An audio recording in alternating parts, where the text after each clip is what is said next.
기둥교회에서 일본에 선교사를 파송했고 오사카에서 선교 활동을 하시는 조영철 선교사님, 그동안 오시면 예배 시간에 소개해드리고 또 저녁 예배 금요 심야 설교를 하셨지만 주일 낮에 설교할 기회를 드리지 못해서 누군가 이렇게 얼굴도 잘 기억 못하고 그런 분도 계셔서 늘 안타까운 마음이 있었는데, 이번에 성지순례를 다녀오시고 일본으로 가기 전에 잠깐 들르신다고 그래서 설교를 부탁드렸습니다. 기둥교회 선교사입니다. 기쁨으로 정말 열렬히 환영하는 것 같은 느낌이 들도록 어떻게 하는지 아시죠? 네, 우리 이제 나오시겠습니다.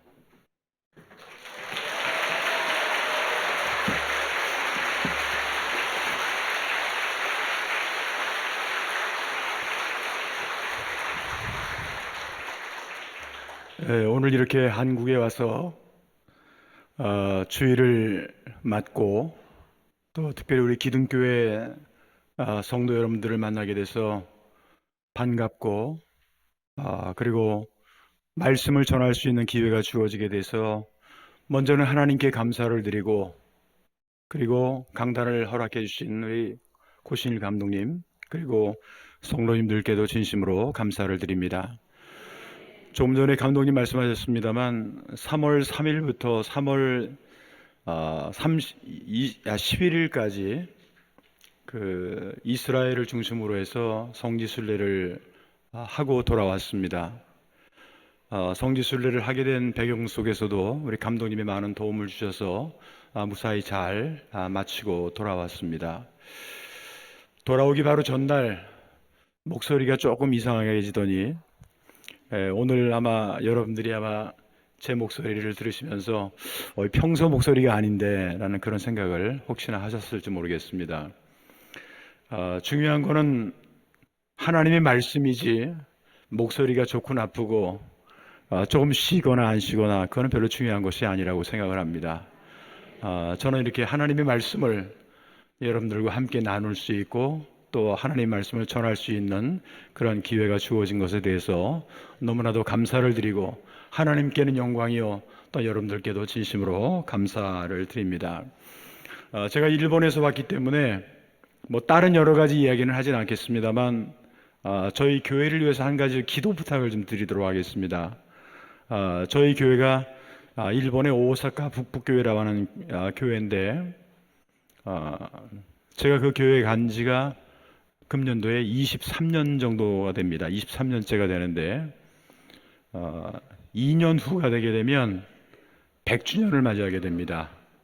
그러니까 한 세계를 보내고 감사의 100년, 그리고 새로운 복음을 위해서 지금 우상의 나라라고 일컫는 일본이 정말 하나님의 복음으로 인해서 새롭게 변화될 수 있는, 그래서 저희 교회나 아니면 우리 크리스찬들에 의해서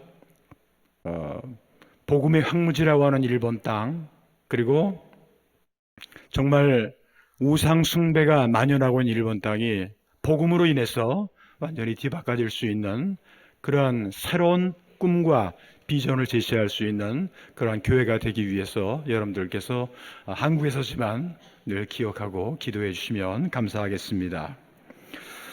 우리가 이 세상을 살아가면서 누구와 가까이 하느냐, 그리고 누가 우리를 가까이 해주시느냐에 따라서 때로는 그 사람의 인생이 좌우되고 때로는 그 사람이 행복해질 수도 있고 또한 불행해질 수도 있습니다. 예를 들면 자기 나름대로는 열심히 신앙생활을 하고 있는 그런 사람이라고 할지라도 항상 욕심이 많고 죄를 짓는 사람과 가까이 하다 보면 자기도 모르게 죄를 짓게 되고 그 죄와 욕심 때문에 결국은 멸망의 길을 걸을 수밖에 없게 되는 것이 바로 우리의 삶의 모습입니다.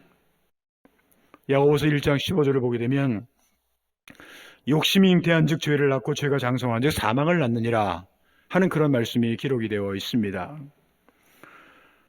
우리가 비록 죄 많고 타락하기 쉬운 세상에 살아갈지라도 세상의 욕심과 죄악보다는 우리를 창조하신 그 하나님을 믿고 그분을 가까이 한다면 그것이 우리에게 복이 된다라는 거죠. 다른 그 밖에 어떤 모든 것이 아니라 하나님을 가까이 한다라고 하는 것이 우리에게 얼마나 커다란 복인지 모른다라고 하는 겁니다. 시편 73편 27절에서 28절에 보게 되면 무릇 주를 멀리하는 자는 망하리니 음녀같이 주를 떠난 자를 주께서 다 멸하셨나이다. 하나님께 가까이 함이 내게 복이라. 여러분들도 그렇습니까? 하나님께 가까이 함이 내게 복이라. 내가 주 여호와를 나의 피난처로 삼아 주의 모든 행적을 전파하리로다. 그런데요, 우리가 하나님을 가까이 하기 위해서는 어떻게 하면 좋을까? 금년도 기둥교회 주제가 죽게 하듯이라고 하는 그런 주제입니다. 무슨 일을 하든지 간에 죽게 하듯 하면, 그렇게 된다면 하나님을 가까이 할 수가 있다라고 하는 겁니다. 목사님에 대해서도, 그리고 장로님에 대해서도, 권사님에 대해서도 그 누구를 상대를 하든지 간에 사람에게 상대하듯이 하지 말고 죽게 하듯 하면 우리는 정말 하나님의 은혜 가운데서 날마다 하나님을 가까이 할 수가 있게 된다라고 하는 거죠. 오늘 성경 본문 말씀에서 사도 야고보는 우리가 이 세상에 살아가면서 행복한 삶을 살아갈 수 있는 비결에 대해서 성경은 기록을 하고 있습니다. 그게 뭐냐? 한마디로 말하면 우리 인간뿐만 아니라 전 인류를 창조하신 창조주 하나님을 가까이 하는 겁니다. 창조주 하나님을 가까이 하는 것이 우리에게 복이라고 하는 말씀을 조금 전에도 있었는데, 오늘 성경 말씀 8절 이하로 보게 되면 하나님을 가까이 하라. 그리하면 너희를 가까이 하라. 죄인들아 손을 깨끗이 하라. 두 마음을 품은 자들아 마음을 성결하게 하라. 슬퍼하며 애통하며 울지어다. 너희 웃음은 애통으로 너희 즐거움을 근심으로 바꿀지어다. 주 앞에서 낮추라. 그리하면 주께서 너를 높이시리라. 이 말씀에 의하면 사도 야고보는 이 세상의 세속주의와 즐거움에 빠져서 안일하게 살아가고 있는 그러한 그리스도인들을 향해서 무섭게 책망을 하고 있습니다. 그는 세상의 쾌락과 즐거움에 도취되어 살아가고 있는 성도는 마치 두 마음을 품은 자다라고 그렇게 표현을 하고 있습니다. 또한 야고보는 세속주의와 쾌락에 빠져 있는 교회와 또한 성도들을 향해서 회개할 것을 명령하고 있습니다. 두 마음을 품지 말 것과 마음을 깨끗이 할 것, 이것을 명령을 하면서 그동안에 세상에 빠져 살아온 죄를 철저하게 회개하고 슬퍼하고 애통하며 울라고 그렇게 말씀을 하고 있습니다. 간절하고 진실된 마음으로 나오는 회개의 눈물을 우리에게 요구하고 있는 겁니다. 세상의 웃음을 애통으로 바꾸고 세상의 즐거움을 근심으로 바꾸라고 그렇게 명령을 하고 있습니다. 그리고 스스로 하나님 앞에서 자기 자신을 낮추라고, 그리고 하나님을 가까이 하라고 그렇게 말씀을 하고 있습니다. 이것은 바로 교회력으로 사순절을 보내고 있는 우리 성도들에게 가장 필요한 말씀이 아닌가 하는 생각을 하게 됩니다. 오늘날 교회나 어떻게 보면 우리의 신앙이 세속주의에 빠져서 그리스도인의 사명과 책임을 잃어버리고 입술로는 주여 주여 하면서도 하나님을 그렇게 부르고 있지만 하나님과 멀리 떨어져 있는 그러한 우리들의 모습을 우리가 볼 수밖에 없는 현실이 있습니다. 여러분들도 잘 아시는 것처럼 이 코로나19로 인해서 그래도 기둥교회는 제가 와서 이렇게 설교를 하면서 여러분들을 뵈면은 그냥 꽉 차 있는 모습을 볼 수가 있는데, 일본 교회는 지금도 저희 교인 가운데도 3년 동안 한 번도 교회에 안 나온 사람이 있습니다. 그것도 교회 집사입니다. 물론 온라인을 통해서 예배를 드리긴 합니다만 자기도 모르게 그냥 교회를 3년 동안 한 번 안 나와 보십시오. 자기 신앙이 어떻게 될 것인가? 하나님과의 관계가 어떻게 될 것인가? 그러니까 오늘 성경 말씀 가운데 사도 야고보가 우리가 하나님을 가까이 해야 된다라는 얘기를 하면서 하나님을 가까이 하기 위한 구체적인 방법에 대해서 말씀을 하고 있습니다. 그래서 오늘은 3월의 두 번째 주일을 맞이하면서 사도 야고보가 우리에게 가르쳐 주시는 하나님을 가까이 하는 방법이라고 하는 것이 어떤 것이 있는가에 대해서 함께 생각해 보면서 오늘은 하나님을 가까이 하라 라고 하는 그런 제목으로 말씀을 드리고자 합니다. 그러면 하나님을 가까이 하려면 어떻게 하면 좋을까요? 오늘 성경 말씀은 우리에게 어떠한 것들을 가르쳐 주고 있을까요? 먼저 첫 번째로 마음을 성결하게 하는 것. 이 마음을 성결하게 한다라고 하는 말은 무슨 말이냐면 하나님 앞에 회개하는 자세를 갖는다라고 하는 겁니다. 오늘 성경 말씀 8절 후반절로부터 9절에 있는 말씀을 보게 되면 죄인들아 손을 깨끗이 하라. 두 마음을 품은 자들아 마음을 성결하게 하라. 마음을 성결하게 하라. 슬퍼하며 애통하며 울지어다. 너희 웃음을 애통으로 너희 즐거움을 근심으로 바꿀지어다. 그렇게 말씀을 하고 있습니다. 육체를 가지고 있는 우리 인간이 어떻게 보이지 않는 하나님을 가까이 하고 만날 수가 있을까요? 하나님이 어디 계신지 알지 못하는데 어떻게 하면 하나님을 가까이 할 수가 있을까요? 그 방법은 바로 회개라고 하는 겁니다. 하나님은 날마다 우리가 회개하고 마음을 성결하게 하는 것을 원하고 계신다고 하는 겁니다. 죄를 슬퍼하고 애통하며 버려야 된다는 겁니다. 일반적으로 회개를 한 세 가지 정도로 이야기를 합니다. 먼저 첫 번째가 뭐냐면 지적인 회개의 모습입니다. 지적인 회개의 모습이라고 하는 것은 우리가 누구나 다 죄를 짓죠. 저나 여러분이나 다 마찬가지겠습니다만 이 세상에 죄를 안 짓는 사람은 한 사람도 없습니다. 그러니까 죄를 짓는다고 한다면 인정하는 겁니다. 그리고 고백하는 겁니다. 제가 일본에서 사역을 하면서 특별히 일본 사람들하고 상대를 하면서 가장 어려운 것 중에 하나가 뭐가 있냐면 그 상대방이 죄를 인정을 안 하는 겁니다. 나는 죄인이 아니라는 거예요. 내가 특별히 잘못한 거 한 사람 하지 않았다라는 얘기라는 거예요. 근데 그렇게 된다고 한다면 이게 이제 기독교가 어떻게 보면 죄인을 회개시키기 위해서 아니면 구원하기 위해서 예수님이 오셨는데 나는 죄인이 아니다 라고 그렇게 말을 하게 되면 이게 일본 사람들에게 그 설득력이 없지 않습니까? 그러니까 죄의 개념이라고 하는 게 우리 그리스도인들은 누구나 다 죄인이죠. 아담으로부터 시작해서 원죄가 있어가지고 누구나 다 죄인인데 일본 사람들은 그렇게 생각을 하지 않습니다. 사람 죽인 것도 아니고 어디 가서 훔친 것도 아니고 이런 것들, 그러니까 눈에 보이는 그러한 것들이 안 했다면 나는 죄인이 아니다 하는 그런 생각을 하게 되는데 회개라고 하는 게 뭐냐?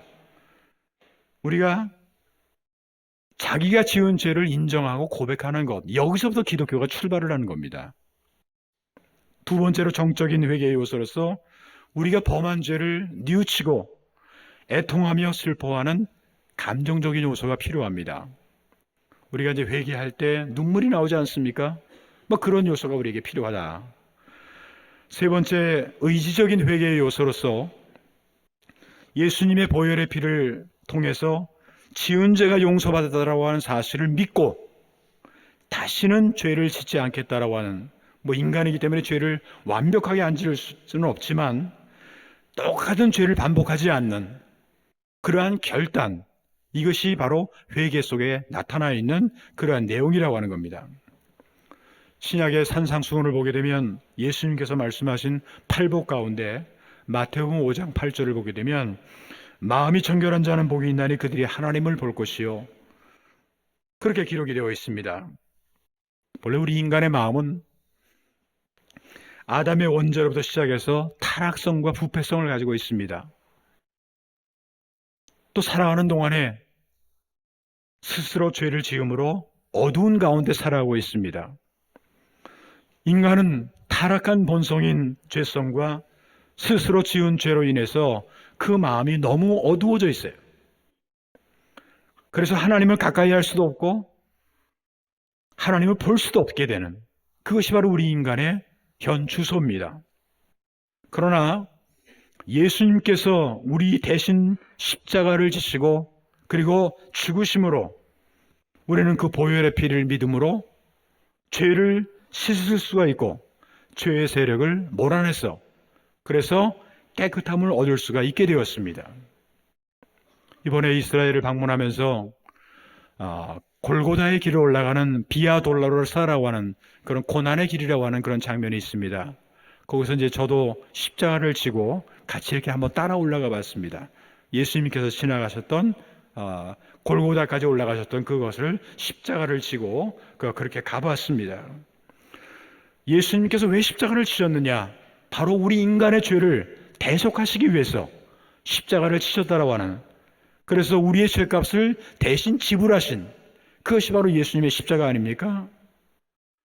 이에 관해서 구약시대의 스가랴 선지자는 스가랴 13장 1절에 보게 되면 그날의 죄와 더러움을 씻는 셈이 다윗의 족속과 예루살렘을 위하여 열리리라, 그렇게 예언을 했습니다.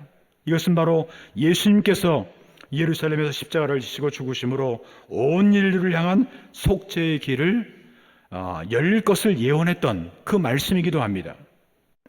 그런 의미에서 신약의 교회는 우리의 더러워진 영혼과 어두워진 마음의 죄를 씻는 하나의 보혈의 셈이라고도 볼 수가 있습니다.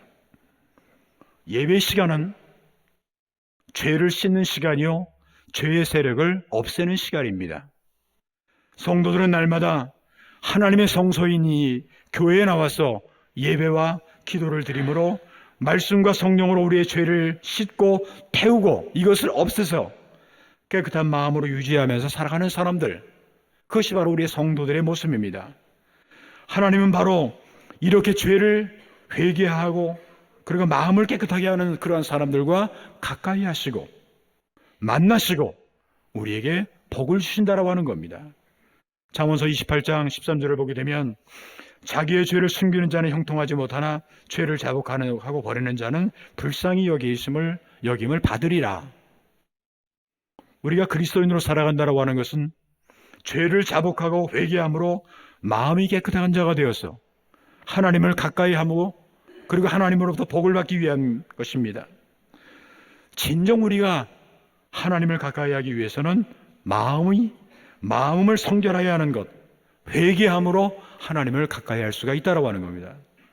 두 번째로 하나님을 가까이 하기 위해서는요, 주 앞에서 우리의 자신들을 낮추고 또한 그런 다른 말로 표현한다면 겸손한 자세가 필요하다라고 하는 겁니다. 오늘 성경 말씀 10절을 보게 되면 주 앞에서 낮추라, 그리하면 주께서 너희를 높이시리라. 우리가 하나님을 가까이 할 수 있는 그런 방법이 뭘까요? 주 앞에서 우리 자신들을 낮추고 겸손한 마음으로 살아가는 겁니다. 주 앞에서 우리를 낮추라라고 하는 이런 표현 가운데는 주님 앞에 엎드려 절하라라고 하는, 주님 앞에 엎드려 절하라고 하는 말은 좀 다른 말로 표현한다고 한다면 늘 하나님께 나와서 예배를 드려라라고 하는, 그러한 표현이 이 가운데는 속해 있습니다. 예배라고 하는 게 뭔가요? 인간이 하나님께 그 최고의 주권과 권위를 인정하고 스스로 자기 자신은 죽을 수밖에 없는 죄인이라고 하는 것을 인정하는 거죠. 그리고 겸손하게 자비와 용서를 구하는 의식입니다. 또한 그의 백성으로 받아주심에 감사를 드리는 최고의 행위입니다. 피조물인 인간이 하나님께 드릴 수 있는 최고의 행위는 뭐냐? 바로 예배라고 하는 겁니다. 그런 면에서 여러분들은 이 자리에 이렇게 예배 자리에 앉아 계시다라고 하는 것 자체가 인간이 하나님께 보여드릴 수 있는 최고의 행위라고 하는, 그렇게 볼 수가 있습니다. 요한복음 4장 23절 24절에 보게 되면 예수님이 이런 말씀하셨습니다. 아버지께 참되게 예배하는 자들은 영과 진리로 예배할 때가 오나니 곧 이때라. 아버지께서는 자기에게 이렇게 예배하는 자들을 찾으시느니라. 예배하는 자들을 찾으시니라. 하나님은 영이시니 예배하는 자가 영과 진리로 예배할지니라. 그렇게 말씀을 하고 있습니다. 하나님은요, 언제나 당신 앞에 나와서 겸손하게 예배드리는 사람들에게 커다란 은혜를 베풀어 주시는 분입니다. 오늘 본문 6절에 있는 말씀을 보게 되면, 그러나 더욱 큰 은혜를 주시나니 그러므로 일러스되 하나님이 교만한 자를 물리치시고 겸손한 자에게 은혜를 주신다 하였느니라. 그렇게 말씀이 기록되어 있죠. 하나님이 우리에게 주신 은혜가 사실은 굉장히 많습니다. 정말 넓고 넓은, 깊고 더 깊은 하나님의 은혜지만 그 중에서 가장 커다란 은혜가 뭐냐? 바로 사죄의 은총입니다. 사죄의 은총이라고 하는 말은 다른 말로 표현하면 구원의 은총입니다. 죄로 말미암아 죽을 수밖에 없는 우리가 예수 그리스도의 십자가의 보혈로 말미암아 우리가 구원을 받았다라고 하는 것. 그런 면에서 여러분이나 저나 어떻게 보면 참 수지 맞은 사람들입니다.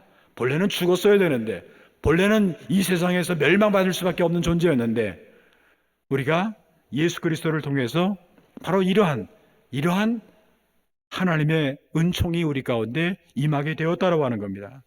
바로 하나님은 겸손한 자에게 이러한 은혜를 주신다라고 하는 거죠. 그리고 우리를 가까이 해주신다라는 겁니다. 그리고 우리를 높여주신다고 성경은 말씀을 하고 있습니다. 세 번째, 마지막으로 우리가 하나님을 가까이 하기 위해서는요, 하나님이 원하시는 것을 구체적으로 실천해야 됩니다. 하나님이 원하시는 것을 구체적으로 실천해야 된다. 오늘 본문 7절에 있는 말씀을 보게 되면, 그런즉 너희는 하나님께 복종할지어다. 마귀를 대적하라. 그리하면 너희를 피하리라. 우리가 신앙생활을 하는 것은 이 세상이나 마귀가 원하는 것이 아닌 하나님이 원하시는 것을 행하기 위해서 신앙생활을 하는 겁니다. 그런데 하나님이 원하시는 모든 것을 우리가 언제나 기쁜 마음으로 다 행할 수 있느냐? 엄밀하게 말하면 그렇지 못합니다. 인간의 연약함이 있어서 모든 것을 하나님이 원하시는 대로 다 따를 수가 없을 때가 있습니다. 보통 우리가 순종과 복종이라는 말을 쓰는데, 순종이라고 하는 말은 기쁨으로 본인이 원해서 따라가는 것을 순종이라고 하고, 복종이라고 하는 것은 우리가 하고 싶지 않아도 하지 않으면 안 되는, 이걸 복종이라고 얘기를 하죠. 그러게 오늘 성경 말씀에서 야고보는 우리가 원하지 않을지라도 너희는 하나님께 복종할지어다, 그렇게 권면을 하고 있습니다. 우리가 복종해야 될 것, 하나님이 우리에게 원하시는 것, 주를 기쁘시게 하는 것이 무엇일까요? 사도 바울은 에베소서 5장 10절에 보게 되면 주를 기쁘시게 하는 것이 무엇일까 시험하여 보라, 그렇게 말씀을 하고 있습니다. 우리가 신앙생활을 통해서 하나님이 기뻐하시는 것, 다시 말하면 하나님을 가까이 하기 위해서 우리에게 꼭 필요한 것이 무엇이 있냐면, 무엇보다도 하나님께 신령과 진정으로 예배를 드리는 겁니다. 여러분들이 이 자리에 앉아 계시다라고 하는 것 자체가 정말 하나님께서 가까이 해주시는 것을 우리가 체험할 수가 있게 되는 겁니다. 왜? 그분은 예배하는 자들을 항상 찾으시기 때문에 그렇습니다. 둘째로 하나님과의 대화인 기도를 하는 거예요. 항상 하나님과 대화하는 사람은, 기도하는 사람은 항상 하나님께서 그런 사람들을 찾으시고 그런 자와 함께 하시고 또한 기도하는 자에게 늘 가까이 해주신다라고 하는 겁니다. 또 한 가지, 하나님을 가까이 하기 위해서는 우리는 말씀을 가까이 해야 되는 거예요. 하나님의 말씀을 가까이 해야 된다라는 거죠. 말씀을 읽고 말씀을 듣고 말씀을 묵상하고 그 정도로면 끝나는 것이 아니라 그 말씀대로 생활하게 될 때, 그 말씀대로 생활하게 될 때 무엇인지 죽게 하듯 할 때 하나님은 반드시 가까이 하시고 함께 하실 것이라고 하는 겁니다. 아마 여러분들이 세상에 살아가면서 하나님이 우리에게 주신 복에 대한 것을 많이 생각을 하실 겁니다. 가장 큰 복이 뭘까? 가장 큰 복이 뭐냐면요, 하나님이 우리와 함께 하시는 거예요. 그리고 하나님이 우리와 가까이 해주시는 거예요. 이 세상에 아무리 돈 많고 명예 많고 권력 많아봤자 뭐합니까? 한 일순간이죠. 하나님이 가까이 해주시고 하나님이 우리와 함께 해주신다고 한다면 이것처럼 우리에게 커다란 은혜와 축복은 없다라고 하는 겁니다. 사랑하는 기둥교회 성도 여러분, 오늘 성경 말씀을 통해서 사도 야고보는 우리에게 하나님을 가까이 하라고 명령을 했습니다. 왜 그랬을까요? 왜냐하면 하나님을 가까이 하는 것이 우리에게 복이 될 뿐만 아니라 그 하나님께서 우리에게 날마다 가까이 해주시기 때문에 그랬습니다. 이것보다 좋은 복이 우리에게 없다라고 하는 겁니다. 하나님을 가까이 하는 것처럼 우리에게 좋은 복이 없다라고 하는 겁니다. 간절히 바라기는 우리가 교회력으로 사순절을 보내면서 우리가 회개하고 겸손하고 그리고 예배를 드리고 기도와 말씀 이러한 것들을 통해서 더욱더 우리가 하나님을 가까이 함으로 하나님을 가까이 하는 사람들에게 주시는 놀라운 하나님의 은혜와 축복을 날마다 생활 속에서 체험해 나갈 수 있는 저와 여러분들의 앞으로의 신앙생활이 되시기를 주님의 이름으로 축원합니다. 기도하겠습니다. 고마우신 하나님 아버지 감사합니다. 하나님을 가까이 하는 것이 우리에게 복이라고 했습니다. 오늘도 기둥교회 이렇게 하나님을 가까이 하기 위해서 많은 성도들이 모였습니다. 저희들에게 복이 되게 하시며 저희들이 하나님께 주시는 은혜와 축복이 날마다 넘쳐날 수 있도록 인도하여 주시옵소서. 세상은 어렵습니다. 또 여러 가지 자연재해와 또 전쟁과 또 여러 가지 어려운 일들이 많이 있습니다. 그럼에도 불구하고 하나님께서 우리와 가까이 해 주실 때는 어떤 어려움도 어떤 고난도 승리하고 이겨나갈 수가 있습니다. 하나님께서 우리 기둥교회 모든 성도들을 지켜주시고 인도하시고 함께 동행하여 주시옵소서. 예수님의 이름으로 기도했습니다. 아멘.